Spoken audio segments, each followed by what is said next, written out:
تو بادشاہ جب اس کی خدمت کو دیکھا تو بڑا خوش ہوا. جو باقی لونڈیاں تھیں وہ حسد کرنے لگیں.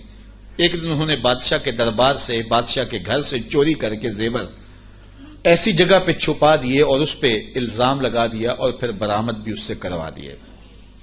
بادشاہ کو بڑا غصہ آیا کہ میں نے اس پہ اتنا اعتماد کیا تھا اور یہ بڑی لمبی نمازیں پڑھتی تھی. بادشاہ نے حکم دیا کہ اس کو چوبارے پہ لے جاؤ اور وہاں سے دھکا دے دو. بادشاہ کے محل کی چھت پہ لے جایا گیا. اس نے لاکھ کہا کہ میرا جرم نہیں ہے، لیکن بادشاہ ہوتے ہیں. تو چھت پہ لے جایا گیا. جب دھکا دینے لگے تو اس کو اب یاد آیا کہ میں نے سنا تھا اوکھے ویلے پیر کام آتے ہیں. تو اس نے بخارے کی طرف منہ کر کے کہا شیعہ للہ چو گدائے مستمند المدد خواہم ز شاہ نقش بند. سنا ہے اوکھے ویلے پیر کام آتے ہیں، اس سے اوکھا ویلا میرے پہ تو نہیں آ سکتا. یہ اس نے کہا تو پیچھے جلاد نے دھکا دے دیا. جب نیچے آئی تو حضرت شاہ نقش بند بخاری کا دامن پھیلا ہوا تھا.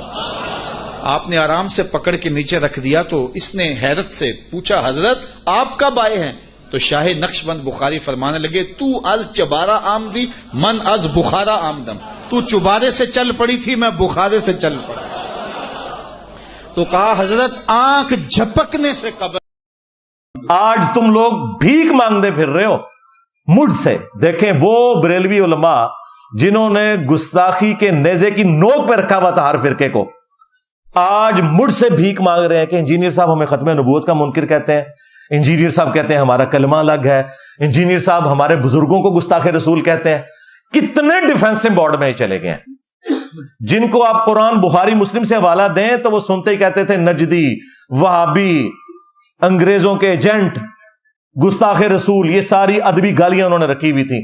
آج وہ بھول گئے سب کچھ کہ ان کے اصول اور مبادی کے اوپر ان کو گرانا ہے، پہلوان کو اس کے زور کے اوپر گرانا ہے.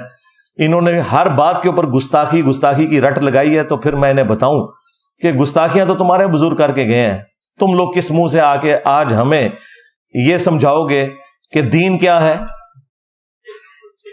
چند ایک جملے رٹے ہوئے، چند ایک کہانیاں رٹی ہوئی جن کی آج میمز بن رہی ہیں. ہاں اب میمز ہی بنیں گی بھائی. پہلے جب تمہارا مولوی کہتا تھا نا کہ شاہ بہاو الحق بیڑا تک، ہاں، اور بہاو الحق نقش بند وہ بخارے سے چلے، ہاں جی، اور مریدنی چبارے سے چلی اور آ کے کیچ کر لیا. ہاں اس میں الفاظ ہے پکڑ کر اتارا.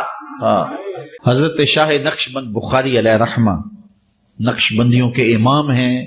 آپ کابل میں تشریف لائے تو بادشاہ کے گھر میں کام کرنے والی ایک خاتون آپ سے روحانی نسبت قائم کر لیتی ہے. جو اس کی ہم منصب تھیں انہوں نے اس سے حسد کیا اور بادشاہ کے گھر کا زیور چوری کر کے اس پر الزام دھر دیا اور گواہیاں بھی دے دی. بادشاہ کو بڑا غصہ آیا. اس نے کوئی بات سنے بغیر کہا کہ اس کو لے جاؤ اور محل کی چھت سے اوپر گرا دو. خیر اس کو چھت پہ لے گئے. جب پھینکنے لگے تو اس کے دل میں خیال آیا وہ کسی نے بتایا تھا کہ اوکھے ویلے بزرگ کام آتے ہیں، تو اس سے بڑھ کر اوکھا ویلا ہو کیا سکتا ہے. تو اس نے بخارے کی طرف منہ کر کے کہا شیعہ للہ چو گدائے مستمند المدد خواہم ز شاہ نقش بند. اور اتنے میں جلاد نے پیچھے سے دھکا دے دیا. جب وہ نیچے گئی تو حضرت شاہ نقش بند بخاری نے پکڑ کے آرام سے زمین پہ رکھ دیا.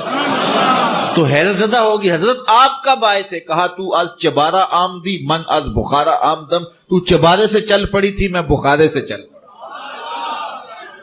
نامحرم مریدنی کو تمہارے بابے نے کیچ کر کے اتارا اور ہمیں ان بابوں کا پجاری بنا رہے ہو کہ جنہیں بیسک شریعت کا بھی نہیں پتا.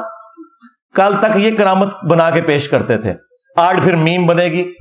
کیونکہ ہم تو بتائیں گے کہ صحیح بخاری کے اندر حدیث موجود ہے کہ ہماری ماں سیدہ عائشہ سلام اللہ علیہا کہتی ہیں کہ نبی صلی اللہ علیہ وآلہ وسلم نے کبھی بھی کسی عورت کے ہاتھ کو نہیں چھوا بیعت کرنے کے لیے بھی، اور تمہارے پیر مریدنیوں کو کیچ کرتے تھے.